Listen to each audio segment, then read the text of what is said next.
नवी मुंबई महापालिकेच्या महासभेत UDCPR योजनेवर चर्चा सुरू असताना नगरसेविका दीपाली सकपार यांनी विकासाच्या बाजूने ठाम भूमिका मांडत संपूर्ण योजनेला विरोध करण्याऐवजी त्यातील त्रुटींवर सूचना आणि सुधारणा मांडण्याचं आवाहन केले. UDCPR अंतर्गत विकास होणाऱ्या भागांमध्ये मोठ्या संख्येनं कष्टकरी, माथाडी कामगार आणि सर्वसामान्य नागरिक वास्तव्यास आहेत. या नागरिकांनाही चांगले घर, सुरक्षित वातावरण आणि आपल्या कुटुंबाच्या उज्ज्वल भविष्याचं स्वप्न आहे. हे दीपाली सकपाळ यांनी सभागृहाच्या निदर्शनास आणून दिले.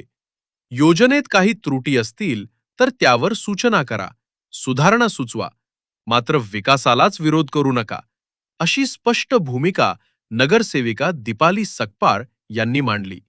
त्यांनी पुढे सांगितलं की UDCPRचा योग्य पद्धतीनं आणि नियोजनबद्ध विकासासाठी वापर झाल्यास त्याचा फायदा केवळ आजच्या पिढीला नाही, तर पुढील अनेक दशकांपर्यंत नवी मुंबईच्या विकासाला होऊ शकतो. कष्टकरी आणि माथाडी कामगारांसह सर्वसामान्य नागरिकांच्या भविष्यासाठी नियोजनबद्ध विकास गरजेचा असल्याचं सांगत, राजकीय विरोध बाजूला ठेवून सकारात्मक सूचना आणि आवश्यक सुधारणा करून UDCPR योजना पुढे नेण्याचं आवाहन दीपाली सकपार यांनी केले. सभागृहातील त्यांच्या या भूमिकेमुळे नागरिकांच्या भविष्यासाठी विकासाला प्राधान्य देणारी नगरसेविका म्हणून दीपाली सकपाळ यांचा मुद्दा ठळकपणे समोर आला.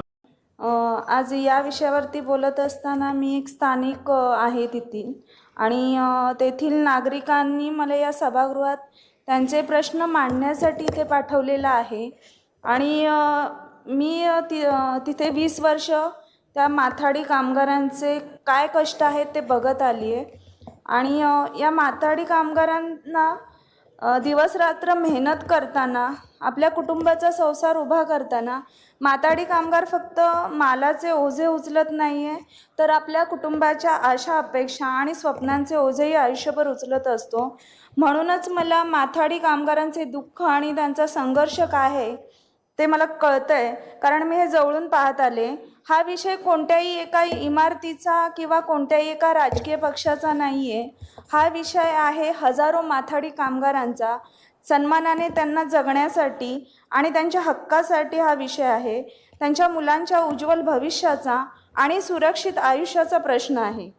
माननीय महापौर महोदय, घनसोली सेक्टर 7 मधील ही वसाहत सुमारे 22 वर्षापूर्वी माथाडी कामगारांसाठी उभारण्यात आली. त्या काळात ती मोठी एक योजना होती, पण आज 22 वर्षानंतर परिस्थिती पूर्णपणे बदललेली आहे. आज प्रत्येक घराचा कार्पेट एरिया हा अवघा 160 चौरस फूट आहे. एकत्र कुटुंब पद्धतीमध्ये जगत असताना आता एका या छोट्याशा घरामध्ये आई वडील, आजी आजोबा, मुलगा, सून आणि त्यांची नातवंडे अशी 3 पिढ्या एकत्र राहतात. अशा परिस्थितीत 160 चौरस फूट जागेत किती व्यवस्थित माणूस जगू शकतो हे आपण सांगूही शकत नाहीये, कारण तेवढी त्यांना जागाच नाहीये. लहान मुलांसाठी तिथे काही अशी सोय नाहीये की ती मुले छानपैकी खेळू शकत नाहीयेत. ज्येष्ठ नागरिकांना स्वतंत्रपणे जागा नाहीये. महिलांना अनेक दैनंदिन कामामध्ये अडचणी येतात. ही परिस्थिती बदलण्यासाठी पुनर्विकास ही काळाची गरज आहे. या योजनेमागील 7 वर्षाचा संघर्ष आहे. माननीय महापौर मॅडम, आज या सभागृहात मी एक गोष्ट आवर्जून नमूद करू इच्छिते की ही योजना एका दिवसात तयार झालेली नाहीये. 7 वर्षापासून या योजनेच्या पाठीमागे सातत्याने पाठपुरावा करण्यात आलेला आहे. त्यामध्ये आमचे माननीय खासदार श्री नरेश म्हस्के साहेब, तसेच नगरसेवक श्री सौरभदादा शिंदे आणि शिवसेना जिल्हा प्रमुख माननीय नगरसेवक श्री किशोर पाटकर साहेब, तसेच आमचे ज्येष्ठ श्रेष्ठ नेते यांनी या योजनेसाठी पाठपुरावा केलेला आहे. महाराष्ट्र राज्याचे उपमुख्यमंत्री तथा शिवसेनेचे मुख्य नेते माननीय श्री एकनाथ शिंदे साहेब यांनी शासन स्तरावर या विषयाची गंभीर दखल घेत आवश्यक धोरणात्मक निर्णय घेण्यासाठी मोलाचे नेतृत्व आणि सहकार्य केले. आज आपण या सभागृहात योजनेवर चर्चा करू शकत आहोत. यामध्ये नागरिकांचा संघर्ष, स्थानिक लोकप्रतिनिधींचा सातत्यपूर्ण पाठपुरावा आणि शासनाची सकारात्मक भूमिका या सर्वांचे मी मनपूर्वक अभिनंदन करते. ही योजना कायदेशीरदृष्ट्या योग्य का आहे? माननीय महापौर महोदय, काही जण या योजनेवर प्रश्न उपस्थित करत आहेत. लोकशाहीमध्ये प्रश्न विचारण्याचा प्रत्येकाला अधिकार आहे, परंतु आपण एक गोष्ट लक्षात ठेवली पाहिजे, ही योजना कोणत्याही एका व्यक्तीने तयार केलेली नाही. ती महाराष्ट्र प्रादेशिक नियोजन व नगररचना अधिनियम 1966, MRTP ॲक्ट आणि unified development control and promotion regulation UDCPR मधील नियम 14.8 अर्बन रिन्युअल स्कीम यांच्या कायदेशीर चौकटीत राबवली जात आहे. शासनाचा मुळात उद्देश आहे की नागरिकांना सुरक्षित घरे, चांगले जीवनमान आणि आधुनिक सुविधा, नियोजनबद्ध शहर, भविष्यातील लोकसंख्या लक्षात घेऊन त्याचा विकास करणे हेच एक उद्देश आहे. हा प्रश्न केवळ जागेचा नाही आहे, हा प्रश्न मानवी प्रतिष्ठेचा आहे. या वसाहतीतील प्रत्येक मजल्यावर 24 रूम्स आहेत. या रूम्सचे समोरासमोरचे अंतर फक्त 4 फूट आहे. समजा एखाद्या वेळेस एका छोटीशी आग लागली किंवा एका मोठा अपघात झाला तर या सोसायट्यांमध्ये जाताना जी रुग्णवाहिका किंवा अग्निशमन गाड्या असतात त्यांना खूप मोठा प्रॉब्लेम होत असतो किंवा त्यांना अचानकपणे तातडीने तेथे जायला प्रॉब्लेम होत असतो. तर त्या 4 फूट जागेतून मदत तरी कशी पोचणार आहे? यामुळे हा विषय केवळ पुनर्विकासाचा नाही आहे, तर हजारो नागरिकांच्या जीवित सुरक्षिततेतही आहे. अनेक इमारतींमध्ये आता तिथे खूप गळती आहे, भेगा पण पडलेल्या आहेत. पाणी पुरवठा आणि ड्रेनेजच्या समस्याही खूप मोठ्या प्रमाणात उपस्थित होत आहेत. अशा परिस्थितीत नागरिकांना सुरक्षित आणि आधुनिक घरे देणे ही शासनाची जबाबदारी आहे.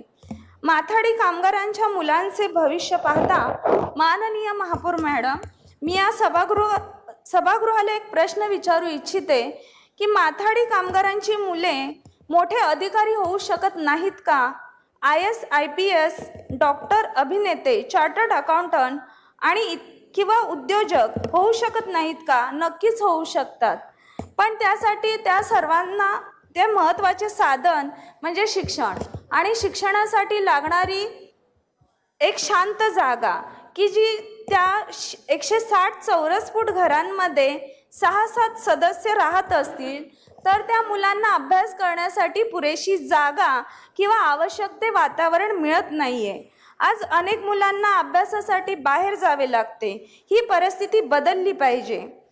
आता त्याच याच्यामध्ये सांस्कृतिक आणि कौटुंबिक जीवन जगण्यासाठी या घरांमध्ये एक छोटे मोठे कार्यक्रम होत असतात. वाढदिवस आहे, सत्यनारायण पूजा, हळदी कुंकू समारंभ, नामकरण समारंभ इत्यादी कौटुंबिक कार्यक्रम व्यवस्थितरित्या करता येत नाही कारण जागेचा प्रॉब्लेम्स आहे.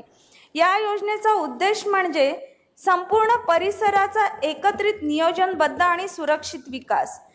रुंद रस्ते, आधुनिक पाणी पुरवठा, अग्निसुरक्षा, पार्किंग, मोकळ्या जागा, सामाजिक सुविधा आणि भविष्यातील लोकसंख्या लक्षात घेऊन संपूर्ण नियोजन करणे ही योजना फक्त इमारती बांधण्यासाठी नाही तर जीवनमान उंचवण्यासाठी आहे. विरोधकांना माझे आव्हान आहे की मी विरोधी पक्षातील सर्व सदस्यांना एवढीच विनंती करते की या योजनेवर ना विधायक सूचना करा, कायद्यातील त्रुटी दाखवा, नागरिकांच्या हितासाठी सूचना द्या, पण हजारो माथाडी कामगारांच्या भवितव्याशी संबंधित अशा योजनेला केवळ राजकारणाच्या दृष्टीने विरोध करू नका. जर अंमलबजावणीत त्रुटी असतील तर त्या नक्की दुरुस्त झाल्या पाहिजेत, पण विकास थांबता कामा नये. महापौर मॅडम, आज आपण जो निर्णय घेणार आहोत तो पुढील 50 वर्षाचा इतिहास घडवणारा निर्णय असेल. हा निर्णय केवळ इमारतींचा नाही आहे, तर हा निर्णय एका विद्यार्थ्यांच्या शिक्षणाचा, एका आईच्या सुरक्षित घराचा, एका ज्येष्ठ नागरिकाच्या सन्मानाचा, एका माथाडी कामगारांच्या आयुष्यभराच्या कष्टांचा सन्मान करण्याचा आहे आणि हजारो कुटुंबाच्या उज्ज्वल भविष्याचा आहे.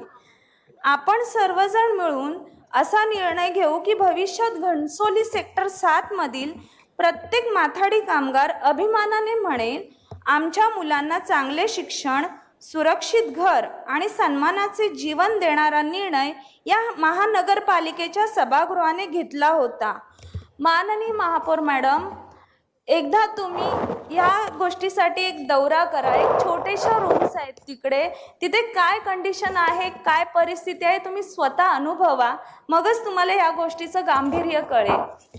मला याबद्दल बोलण्याची संधी दिलीत त्याबद्दल तुमचे खूप खूप आभार मानते आणि हा निर्णय पास व्हावा सगळ्यांच्या मताने अशी मी तुमच्याकडे विश्वास निर्माण करते, कारण तुमच्याकडून खूप अपेक्षा आहेत महापौर मॅडम. तुम्ही एक महिला आहात आणि महिलांच्या काय समस्या असतात छोट्याशा जागेमध्ये हे तुम्ही चांगलं अनुभवलं असेल किंवा पाहिलं असेल, कारण तुम्ही आता इतके दौरे करता. गोरगरीब जनता आहे, आपले माथाडी कामगार पण हे गोरगरीबच आहेत, पण मग त्यांच्या या समस्या तुम्ही समजून हा निर्णय घ्यावा असं मला अपेक्षा आहे.